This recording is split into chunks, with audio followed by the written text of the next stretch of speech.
Hello student, स्वागत है सबका आज के सेशन में। और आज हम स्टार्ट करने वाले हैं मॉडल पेपर, जो क्लास 10th के लिए बहुत इंपॉर्टेंट है सभी बच्चों के लिए। हाफ ईयरली एग्जाम हो चुके हैं आप सभी लोगों के, आई होप अच्छे हुए होंगे सभी बच्चों के। बट यहाँ से आपको अब मॉडल पेपर्स को सॉल्व करते हुए जाना है, जो हमारी डेस्क वर्क जिसको बोलते हैं। डेस्क वर्क भी आप सब लोग लेके आ जाइए, क्योंकि ये जो 2 महीने हैं, 6 मार्च से आप लोगों के एग्जाम स्टार्ट होने वाले हैं। ठीक है, तो अच्छे से आप तैयारी करिए, अभी बहुत समय आपके पास है। एनफ है ये समय। आपको अभी सीखिए कि आपने क्या गलत किया है अभी तक और क्या आप लोगों को नहीं करना है आगे। तो आज से मॉडल पेपर को स्टार्ट करेंगे। आपका कोई भी टॉपिक है, कमेंट करके आप यहाँ बता सकते हैं कि सर ये मैथ्स में टॉपिक नहीं आता है या ये टॉपिक हमें पढ़ना है। देखिए, सबसे पहले हमारा सवाल, ये ब्लू प्रिंट के बेसिस पर बनाया गया हमारा मॉडल पेपर है। पहला सवाल ध्यान से देखिए क्या कह रहा है। The prime factorization of 225 can be written in the following form. सबसे पहले आपको पता होना चाहिए व्हाट इज प्राइम नंबर। ठीक है, प्राइम नंबर हमारे क्या होते हैं? द नंबर्स, ठीक है, which is divided by, which is divided by itself and one. Prime number हमारे पास क्या होते हैं? ऐसे नंबर जो या तो खुद से डिवाइड होते होंगे या फिर एक से डिवाइड होते हैं, इसके अलावा किसी का भाग नहीं जाएगा। एग्जाम्पल के लिए आपको बता देता हूं, 2 हमारा हो गया, 3 हमारा हो गया, 5 हमारा हो गया, 7 हो गया। 8 नहीं हो सकता क्योंकि उसके फैक्टर ज्यादा है। या फिर आप ऐसे भी याद रख सकते हैं, जिसके 2 ही फैक्टर हो वो प्राइम नंबर होता है। इसके देखिए फैक्टर कितने हैं? 2 और 1, 2 ही फैक्टर है। इसके भी क्या है? 3 गुणा 1, 2 ही फैक्टर है। तो जिसके 2 फैक्टर होते हैं उसको भी हम प्राइम नंबर बोल सकते हैं। 8 को मैं नहीं बोल सकता, क्योंकि 8 का फैक्टर 2 भी है, 4 भी है, 8 भी है, 1 भी है, तो ये तो हो ही नहीं सकता है। इसके बाद में हमारा आएगा 11, इसके बाद में आएगा 13, इसके बाद में आएगा 17, ऐसे चलते रहेंगे। तो इनको प्राइम नंबर बोला जाता है। और 225 का हमें प्राइम फैक्टराइजेशन ही करना है।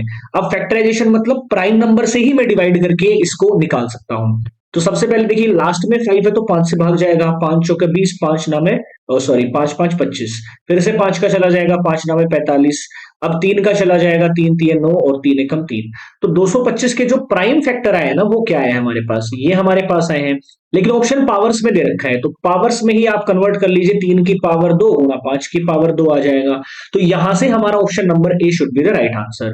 डिग्री ऑफ पॉलिनोमियल, अब देखो यहां से कई बच्चे ना डायरेक्ट सर इसमें आंसर क्या कर देंगे, चलो वन तो ऑप्शन में ही नहीं है। खैर, वन ऑप्शन में होता तो बहुत सारे बच्चे वन करते हैं, क्योंकि मैंने, पता भी होगा सभी को कि जो वेरिएबल है उसकी हाईएस्ट पावर को ही क्या बोलते हैं? डिग्री बोलते हैं। यहां पर देखेंगे कि सर एक्स की पावर तो 1 है, तो सीधा डिग्री 1 कर देंगे। बट ऐसा नहीं करना है बच्चों आप लोगों को। आपको पहले इसको किस फॉर्मेट में कन्वर्ट करना है? आपको स्टैंडर्ड फॉर्मेट में कन्वर्ट करना था इसको, इसमें। उसके बाद गुणा करके एक पोलिनोमियल बनाना है स्टैंडर्ड वाला। तो यहां पर क्या हो जाएगा? 2 डिग्री आएगी। क्यों? क्योंकि एक्स को एक्स से गुणा करोगे तो पावर 2 हो जाएगी, और हाईएस्ट पावर 2 होती है, इसलिए हमारे क्या हो जाएगा? डिग्री भी 2 हो जाएगा।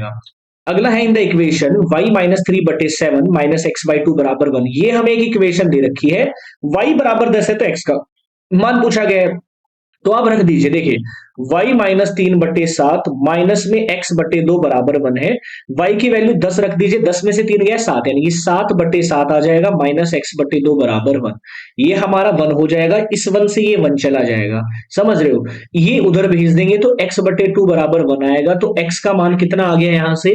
सिंपल सी बात है कि x का मान हमारा 2 आ जाएगा। अगला सवाल देखिए, सिमिलरिटी से पूछा गया है। ध्यान से समझिएगा इस सवाल को, बहुत इजी सवाल है। अगर कोई भी कॉन्सेप्ट आपको नहीं आ रहा है तो आप मुझसे जरूर से पूछिए। बहुत इजी पेपर हाफ ईयरली का भी आया है और बहुत इजी पेपर ही एनुअल का भी आप लोगों के लिए आने वाला है, तो कोई दिक्कत वाली बात नहीं है। देखिए, in the following figure Q A and PB are perpendicular. भैया ये क्यू ए है और ये पीबी है, परपेंडिकुलर टू ए बी, इस ए बी के परपेंडिकुलर है। एओ हमें 10 दे रखा है, बीओ हमें 6 दे रखा है, और पीबी हमें 9 दे रखा है। ये हमसे पूछा गया है, सिंपल सी बात है। अब रेस्पेक्टिव साइड्स का रेशियो अगर मैं निकालूं यहां से, तो मेरे पास पता है, देखो ये वाला एंगल बराबर है, ये 90 है, ये 90, मतलब दो एंगल बराबर है। तो ए रूल से ये दोनों ट्राइंगल क्या हो गए? सिमिलर हो गए। आपको पढ़ाया पढ़ाया भी होगा कि ए रूल हम लगा देते हैं तो क्या हो जाता है? सिमिलरिटी आ जाती है। तो एक तो मैं क्या कर लेता हूं, इस साइड का और इस साइड का रेशियो इनके रेस्पेक्टिव साइड्स के रेशियो से क्या होगा? बराबर होगा। जैसे जो ए क्यू का रेशियो होगा वो 10 से जो होगा, वही रेशियो क्या होना चाहिए? ओबी का जो रेशियो है। ठीक है, समझ रहे हो? परपेंडिकुलर की इसके सामने। तो जो 9 का रेशियो है, यानी कि ये परपेंडिकुलर हो गया और इसके किसके है, ओबी के साथ में। यानी कि यहां पर मैंने पहले क्या लिया है, मैंने पहले लिया है परपेंडिकुलर, तो इसका भी पहले परपेंडिकुलर लेना था। इसका हमने बेस लिया है बाद में, तो इसका बेस। अब इसको क्रॉस मल्टीप्लाई कर दीजिए, तो 6 AQ आएगा बराबर में 9 गुना 10 आ जाएगा। 6 AQ बराबर में 90 आ जाएगा। तो AQ का मान हमारा कितना आ जाएगा, 15 आ जाएगा, जो ऑप्शन नंबर बी हमें कह रहा है। The coordinates of the mid point of the line segment joining the points. भाई एक पॉइंट तो हमें दे रखा है x प्लस में 4, एक दे रखा है y प्लस में 5, और दूसरा पॉइंट हमें क्या दे रखा है, 6 माइनस एक्स, और एक दे रखा है 3 माइनस 1। अब मिड पॉइंट वाला फॉर्मूला रिमेंबर कीजिए, रिकॉल कीजिए। तो मिड पॉइंट का फॉर्मूला क्या होता है, x1 प्लस x2 बटे 2, ये तो x के लिए होता है। और y का कोऑर्डिनेट कैसे निकाला जाता है, y1 प्लस y2 बटे 2। x1 हमारा क्या होता है, किसी भी कोऑर्डिनेट में x1 होता है, पहले वाला जो नंबर दिया होगा वो x1 होता है, दूसरे वाला y1 होता है। ऐसे ही दूसरे पॉइंट में जो हमारा नंबर पहला होता है वो x2 होता है और दूसरा y2 होता है। तो x1 प्लस x2 कीजिए आप इस सवाल में, x प्लस में 4 और प्लस में 6 माइनस एक्स बटे 2। ये x1 था, ये x2 था। यहां से ये कट जाएगा, कितना बचेगा, 6 और 4 10, 10 में 2 का भाग देंगे तो 5 आएगा। अब यहीं से आप आंसर दे सकते थे, देखिए इस ऑप्शन में तो 5/2 है, ये नहीं हो सकता। हमें 5 जिसमें ऑप्शन में दिखेगा पहला, वो उस पर रुकेंगे हम। यहाँ x+5 है, ये भी नहीं होगा। ये xy है, ये भी नहीं होगा। तो एक ही ऑप्शन आप लोगों के लिए बचता है, दूसरा निकालने की जरूरत नहीं है आपको। चलिए आगे बढ़ते हैं अगले सवाल में। इफ साइन ए बराबर हमें क्या दे रखा है, 1/2। ऐसे सवाल डेफिनेटली एग्जाम में आते हैं, ध्यान रखिएगा इस चीज का, डेफिनेटली एग्जाम में मिलेंगे। साइन का मान दे दिया, ध्यान से समझने का प्रयास करेंगे। साइन ए बराबर 1/2 हमें दे रखा है, तो हमें 2 साइन ए को से निकालना है इस सवाल में। सिंपल सी बात है। देखिए पहले तो आप एक काम कर सकते हैं कि साइन ए में हाफ वैल्यू किसकी होती है, क्योंकि ए निकाल लो, आप एंगल निकाल लोगे तो काम हो जाएगा। तो आपको पता होना चाहिए कि साइन ए में 1/2 वैल्यू किसकी होती है, 30 डिग्री की होती है। अब आप इसको एक ही जगह 30 डिग्री रख दीजिए और आंसर, इसमें आपको पूरी टेबल याद होनी चाहिए। 2 साइन 30 इंटू में, sorry sorry sorry sorry, 2 sine 30 और कोस, एक सेकेंड थोड़ा नीचे लिखते हैं, 2 साइन 30 और कोस 30। अब आप देखिए 2 साइन 30 का मान तो वही 1/2 होता है, कोस 30 का मान होता है √3/2। तो यहां से कटेगा, तो यही आंसर हमारे पास आएगा। Option number B should be the right answer. तो इसका राइट आंसर हो जाएगा ऑप्शन नंबर बी। टेबल आपको सारी याद करनी है ये, ठीक है। अगला सवाल देखिए, if the shadow of a tree of height 10 centimetre is 10√3 metre, the angle of elevation of the sun. Simple सी बात है, एक ट्री की हाइट है, तो ट्री बना लीजिए, इसकी हाइट हमें 10 सेंटीमीटर दे रखी है, सॉरी सेंटीमीटर। और इसकी जो शैडो है, ठीक है, शैडो इसकी है वो कहां तक है, 10√3 तक इसकी शैडो जा रही है। तो हमें क्या बताना है इस सवाल में, हमें बताना है the angle of elevation of the sun. जो सूर्य है उसका एंगल ऑफ एलिवेशन क्या होगा, मतलब इसका मान हमें बताना है कि ये थीटा कितना डिग्री है। सिंपल सी बात है। एक चीज आप ध्यान रखिए, आपको पता है परपेंडिकुलर और बेस, भाई इस थीटा के लिए ये परपेंडिकुलर होगा, ये बेस होगा। परपेंडिकुलर और बेस किस में यूज होता है, आपने जाना होगा, tan में यूज होता है सर। परपेंडिकुलर है tan और बेस है 10√3, ये tan से tan चला गया, तो tan थीटा मेरे पास आएगा 1/√3। अब आप खुद देखिए कि tan में 1/√3 किसका मान होता है, तो आपको पता चलेगा सर 30 डिग्री का मान होता है। ऑप्शन नंबर डी आ जाएगा। The maximum number of tangents that can be drawn to a circle. भाई टेंजेंट आप कितनी खींच सकते हो, तो सिंपल सी बात है, इनफाइनाइट टेंजेंट्स खींच सकते हैं। कोई भी सर्किल है, आप यहां से टेंजेंट बना सकते हैं, ये टेंजेंट बना सकते हैं, ये बना सकते हैं, ये बना सकते हैं, ये बना सकते हैं, ये बना सकते हैं, कितनी भी टेंजेंट बनाई जा सकती है। अगला, what is the perimeter of A quadrant of a circle with radius, हमारी कितनी है, आर। देखिए जो हमारा क्या बोल रहे हैं, एक हमारा सर्किल है, ठीक है, और ये हमारे पास क्या है, इस क्वाड्रेंट का हमसे क्या पूछा गया है, इस क्वाड्रेंट का हमसे पेरीमीटर पूछा गया है। ये क्या होती है, रेडियस, ये क्या होती है, रेडियस, तो ये तो हमारे पास आ गया। अब सरकमफ्रेंस हमारी कितनी होती है, टोटल हमारी 2πr होती है, लेकिन हमने उसका चौथाई भाग लिया है, मतलब बटे 4 करना पड़ेगा, और प्लस में हमारे पास 2r भी आएगा। तो ओवरऑल अगर मैं देखूंगा, ठीक है, ओवरऑल अगर हम देखेंगे इसमें, तो मेरे पास क्या आ जाएगा, यहां से अगर मैं लूंगा 4 एलसीएम, अगर मैं लेता हूं यहां से, तो मेरे पास यहां से क्या आ जाएगा, 2πr तो आना ही आना है, प्लस में ये मेरे पास कितना आ जाएगा, 8r आ जाएगा। अब सारे में हम क्या कर सकते हैं, 2 से काट सकता हूं, तो πr प्लस 4r बटे में कितना आ जाएगा 2, ये आंसर आ जाएगा। ऑप्शन नंबर डी हमारा होगा। क्योंकि आपको पता होगा पेरीमीटर क्या होता है, जो भी बाउंड्री की लेंथ होती है ना उसी को पेरीमीटर बोला जाता है। तो आप आराम से इसको ऐड करके भी निकाल सकते थे। तो ऑप्शन नंबर डी इसका राइट आंसर हो गया। नेक्स्ट देखिए, the circumference of a circle with radius 3.5 centimetre. भाई सिंपल सा सवाल है, सर्कमफ्रेंस का फॉर्मूला होता है 2 पाई आर, रेडियस दे रखा है, पाई का मान रखिए और आप इस सवाल को निकालकर कमेंट में मुझे बताना ऑप्शन नंबर कौन सा आएगा। अगला देखिए, the total surface area of a cube. भाई क्यूब का जो टोटल सरफेस एरिया होता है वो 6a² होता है। हमें कितना दे रखा है, 486 दे रखा है। ए स्क्वायर का मान कितना हो जाएगा, 486 डिवाइडेड बाई 6 कितना हो जाएगा, 6 48, 6 का 6। तो ए स्क्वायर का मान अगर 81 है तो ए हमारा कितना आएगा, 9। माइनस में ले नहीं सकता क्योंकि क्यूब की साइड किसी की माइनस नहीं हो सकती। तो साइड कितनी आ गई, 9 आ गई। ए डाई थ्रोन वंस, एक डाई को एक बार उछाला गया। और डाई के सवाल डेफिनेटली हमारे एग्जाम्स में आते हैं तो ध्यान रखिएगा। The probability of getting a prime number, भाई एक पासे को उछालेंगे तो कितना रिजल्ट आएगा, 1 से लेकर 6 ये सारे नंबर आएंगे। इसमें प्राइम नंबर कितना है, 1 2 3। तो टोटल फेवरेबल आउटकम है 3 और टोटल आउटकम है 6। तो आंसर कितना आ जाएगा, 1/2 आंसर हो जाएगा।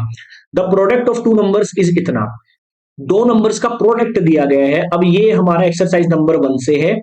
एचसीएफ सॉरी, एचसीएफ कितना दिया गया है, 30। तो एलसीएम हमें बताना है।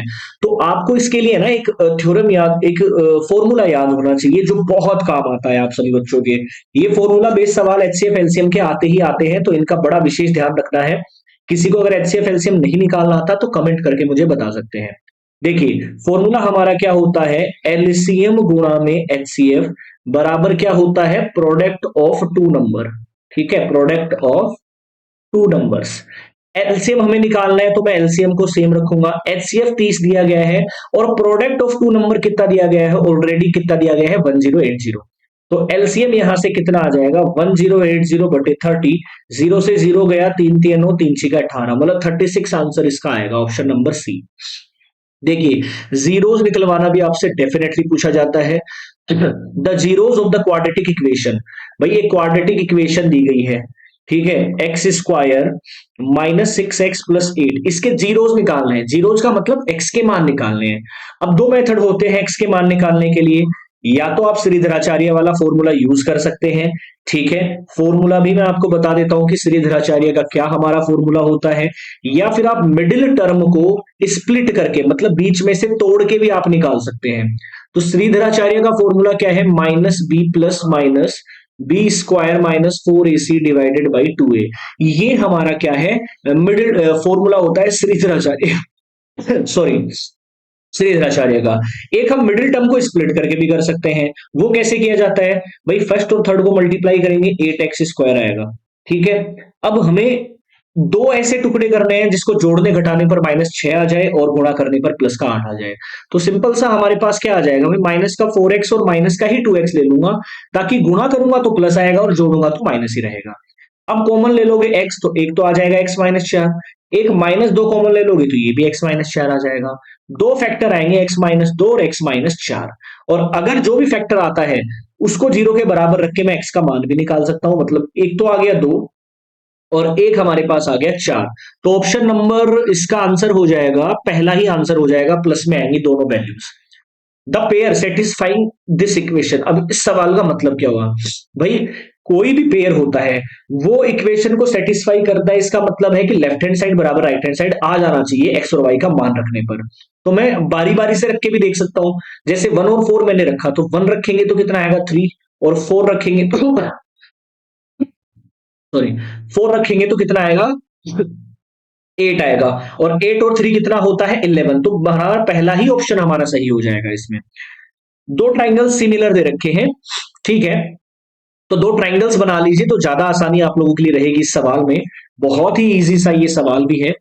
दो ट्राइंगल्स हम बना लेते हैं, एक सेकेंड, तब आप लोगों के लिए ज्यादा आसानी रहने वाली है। ठीक है, दो ट्राइंगल्स हमने बनाए हैं, पहला ट्राइंगल, ये दूसरा ट्राइंगल। पहला हमारा क्या है, ए बी सी है, और नेक्स्ट हमारा ट्राइंगल है डी ई एफ, ये हमारा नेक्स्ट ट्राइंगल है। ठीक है, ए जो एंगल है वो 40 डिग्री दे रखा है, और एंगल ई हमें कितना दे रखा है, 80 डिग्री दे रखा है। हमसे पूछा गया है भैया सी का मान बताओ। अब आपको ये बात तो पता है कि दोनों ट्राइंगल सिमिलर हैं। सिमिलर है इसका मतलब क्या है, जितना ये एंगल है रेस्पेक्टिव एंगल भी 40 डिग्री होगा। ये एंगल 80 है तो इसका रेस्पेक्टिव एंगल भी 80 होगा। अब अगर दो एंगल पता है किसी ट्राइंगल के तो तीसरा तो आप निकाल ही सकते हैं। क्या होता है, तीनों का सम 180 होता है, तो 80 और 40 हो गए कितना, 120। 80 प्लस 40 हमारे पास कितना हो गया, 120। तो 120 में से 180 में से 120 माइनस कर दीजिए, वही आंसर होगा हमारा 60 डिग्री। अगर ये 60 है तो ये ऑलरेडी 60 है हमारे पास है। ऑप्शन नंबर बी आंसर हो जाएगा। The slope of hill makes an angle of 60 degree with the horizontal of one has to walk 50 metre in the top, then the height of the hill. देखो सवाल को समझना बहुत जरूरी है। एक स्लोप है, ठीक है, एक हिल का मान लेता हूं यहां से, तो ये कितना दूरी पर है भैया, 500 मीटर की दूरी पर है। और एंगल कितना बना रहा है, 60 डिग्री। तो हमसे पूछा क्या गया है, ये हाइट पूछी गई है। सिंपल सा सवाल था, हाइट पूछी गई है, 90 डिग्री हो गया। अब देखो ये हमारा क्या है, इस 60 डिग्री के लिए परपेंडिकुलर क्या होगा, ये होगा बेस और ये होगा हाइपोटेनियस। अब आप देखो कि परपेंडिकुलर और हाइपोटेनियस यूज किस में होता है, साइन में होता है या कोस में होता है या टेन में होता है, वही यूज करना है। तो साइन यूज कर लेता हूं, सिंपल सी बात है। साइन 60 डिग्री कितना होता है, परपेंडिकुलर अपॉन हाइपोटेनियस होता है, मतलब एपी बटे में 500। साइन 60 का मान होता है √3/2, और ये आ जाएगा ए बी बटे 500, काट देंगे 250 आएगा, तो 250 √3 आंसर आ जाएगा। सिंपल सा सवाल। The angle of depression of A boat from the, ये सवाल आपको खुद से करना है और मुझे इसका आंसर बताना है। सिंपल सा है, कमेंट में बताना है ये आंसर। और एक सवाल और मैंने आप लोगों को दिया था, आई थिंक एक सवाल मैंने और आप लोगों के लिए छोड़ा था, आई थिंक। चलो एक सवाल में मैंने और बोला था, वो भी आपको करके कमेंट में मुझे आंसर बताना था। ये हमारे क्या है, सिंपल सिंपल से एमसीक्यूज हैं। नेक्स्ट मैं स्टार्ट करता हूं, देखिए यहां से filling the blanks. If the frequencies of observations x1 x2 x3 xn and are f1 f2 f3 respectively, arithmetic mean, देखिए क्या बोल रखा है, समेशन fx बोल रखा है, तो नीचे आपको पता है समेशन fi ही आता है, फॉर्मूला पता होना चाहिए। अगला सवाल, the distance between the points, ये सवाल भी आता ही आता है एग्जाम्स में, इसका बड़ा ख्याल रखना। अब डिस्टेंस फॉर्मूला क्या होता है, दो पॉइंट्स का, x2 माइनस x1 का whole square plus y2 minus y1 का होल स्क्वायर, ये हमारा डिस्टेंस फॉर्मूला होता है। तो फॉर्मूले सारे याद रखो, ठीक है, सारे फॉर्मूले याद रखो। एग्जाम्पल सारे निकालने हैं, बुक के जितने भी एग्जाम्पल आपको बुक में दिखाई दें, सारे एग्जाम्पल आपको निकालने हैं, क्योंकि एग्जाम्पल में डेफिनेटली सवाल आते ही आते हैं एग्जाम्स में। अब देखिए यहां पर दो पॉइंट है, एक पॉइंट हमारे पास क्या है, 3 और -2 है, एक पॉइंट है 4 और 5। ध्यान से समझिएगा डिस्टेंस फॉर्मूले को। ये हमारा क्या होता है, पहले पॉइंट का जो पहला नंबर होता है वो x1 होता है, दूसरा नंबर होता है वो y1 होता है, और दूसरे पॉइंट का भी पहला नंबर x2 ही होगा और ये y2 होगा। अब ये जो जो वैल्यूज आपके पास है ये सिर्फ आप रख दीजिए, आंसर आपका अपने आप आ जाएगा। x2 माइनस x1 यानी कि 4 माइनस 3 का स्क्वायर प्लस 5। अब देखिए माइनस पहले से है तो माइनस माइनस प्लस ही होने वाला है। ये क्या बचेगा, 4 में से 3 गया, 1 बचेगा, 1 का स्क्वायर 1 होता है, 5 और 2 7, 7 का स्क्वायर 49 होता है, तो अंडर रूट में 50 आ जाएगा। अब इस 50 को या तो आप यहीं छोड़ सकते हैं या और सिंप्लीफाई कर सकते हैं, इसके फैक्टर निकाल लीजिए, ठीक है, 2 गुणा में 5 गुणा में 5 ये फैक्टर आएंगे। तो देखो पेयर बन रहा है, तो पेयर में से एक नंबर तो बाहर आ जाएगा और बाकी बचा हुआ अंदर बच जाएगा, यानी कि 5 अंडर रूट 2 इसका भी आंसर आ जाएगा, या फिर अंडर रूट 50 भी छोड़ दीजिए। द वैल्यू ऑफ 1030 इंटू 1060, भाई 1030 की होती है 1/√3 और 1060 की होती है अंडर रूट 3, कट के आंसर क्या देगा, 1 दे देगा। If the area and volume of a cube are equal, भाई एरिया क्या होता है क्यूब का 6a² और वॉल्यूम होती है a क्यूब, दोनों इक्वल है, तो then the side of the cube, side बतानी है भैया, सिंपल सी बात है, a² से ये चला जाएगा, a कितना बचेगा, 6 बच गया, बहुत सरल सवाल पूछा है। If the arithmetic mean of distribution is 9 then the value of x, भाई सिंपल सा सवाल है, अगर आपको सिंपल नंबर देता है, कोई x इंटरवल और f नहीं देता है, तो आप डायरेक्ट निकाल सकते हैं। कैसे निकाल सकते हैं, 5 प्लस में 7 प्लस में 9 प्लस में x, sum of all observations divided by total number of observation, तो 1 2 3 4 टोटल नंबर ऑफ ऑब्जर्वेशंस है और वैल्यू हमें 9 दे रखी है। क्रॉस मल्टीप्लाई कर दीजिए, तो 7 और 5 12, 12 और 8 20, 21 बचेगा, 21 प्लस में x बराबर आ जाएगा 9 चौके 36, तो x का मान आ जाएगा 36 माइनस 21, x बराबर कितना आ जाएगा, 6 में से 1 गया 5, 2 में से 1 गया 3 में से 2 गया 1, तो 15 इसका आंसर आ जाएगा। The seventh term of arithmetic progression, भाई कोई सा भी टर्म निकालना हो तो टर्म निकालने का फॉर्मूला होता है ए एन बराबर a plus n minus one into में डी। ठीक है, अब कौन सा टर्म निकालना है, 7, यानी कि A7 हमें फाइंड आउट करना है। पहला नंबर जो भी होता है ना वो A होता है हमेशा, तो A का मान 10 है। N हमारा है 7 माइनस 1 कर लेता हूं। D क्या होता है, सेकंड में से फर्स्ट नंबर घटा के आप चेक कर सकते हो कितना अंतर आ रहा है। 8 में से 10 गया, 8 में से अगर 10 गया तो क्या बचेगा, माइनस का 2, तो माइनस का 2n आएगा। ये 10 हमारे पास में है, प्लस 6 गुणा 12 यानी कि माइनस का 12, माइनस 12 में से प्लस का 10 गया तो माइनस का 2 ही बचेगा, जो हमारा आंसर हो जाएगा। Find the area of the sector the length of whose arc. ठीक है, सेक्टर का एरिया निकालना है जिसके आर्क की जो लेंथ है हमारे पास वो 10 है, रेडियस इतनी है। तो भैया हमें निकालना है area of sector. Length, arc of length का फॉर्मूला क्या होता है, थीटा बटे 360, ठीक है, गुणा में 2 पाई आर, ये हमारा होता है length of arc. Sector the length of इतनी एंड रेडियस इज इतनी है। ठीक है, ये सवाल में थोड़ा सा हमें देखना पड़ेगा क्योंकि इस सवाल में एंगल हमें नहीं दिया गया है, तो सिंपल सी है। चलो अब ध्यान रखिएगा, इंपॉर्टेंट फॉर्मूला, एक इंपॉर्टेंट फॉर्मूला लगा सकते हैं जो एरिया ऑफ सेक्टर होता है। एरिया ऑफ सेक्टर का एक और फॉर्मूला होता है, वो क्या होता है, अगर आपको लेंथ ऑफ आर्क दी गई है और रेडियस दी गई है तो डायरेक्ट फॉर्मूला होता है 1/2 गुणा लेंथ इंटू में रेडियस। तो 1/2 गुणा में 10 गुणा में 6, तो 30 मेरा आंसर यहां से आ सकता है। 30 मेरा आंसर आ जाएगा सेंटीमीटर स्क्वायर। तो इस फॉर्मूला को इंपॉर्टेंट और है, याद रख लीजिएगा। अगला सवाल देखिए, पीई बराबर 0.05 हमें दे रखा है और हमें प्रोबेबिलिटी किसकी निकालनी है, ठीक है, तो हमें प्रोबेबिलिटी निकालनी है पीई बार की निकालनी है, नोट ई। तो आपको पता है नोट ई हमारे पास क्या होता है, 1 में से हम माइनस कर सकते हैं 0.05 को। तो हमारे पास सीधा सा है, अगर आपको नोट का सवाल पूछा गया है तो 1 में से माइनस कर दीजिएगा, और अगर नोट दिया गया है और होने की पूछी गई है, मतलब अगर नोट ई दिया गया है और ई पूछा गया है तब भी 1 में से माइनस कर देना, आ जाएगा answer. If the total surface area of hemisphere is 48 pi square centimeter, then write the length of its radius. Total surface area क्या होता है हेमिस्फीयर का, 4 पाई आर स्क्वायर होता है, और बराबर में दिया गया है 48 पाई। पाई से पाई चला गया, 4 से ये जाएगा तो कितना हमारे पास आएगा, 12 आ जाएगा, तो आर स्क्वायर बराबर 12।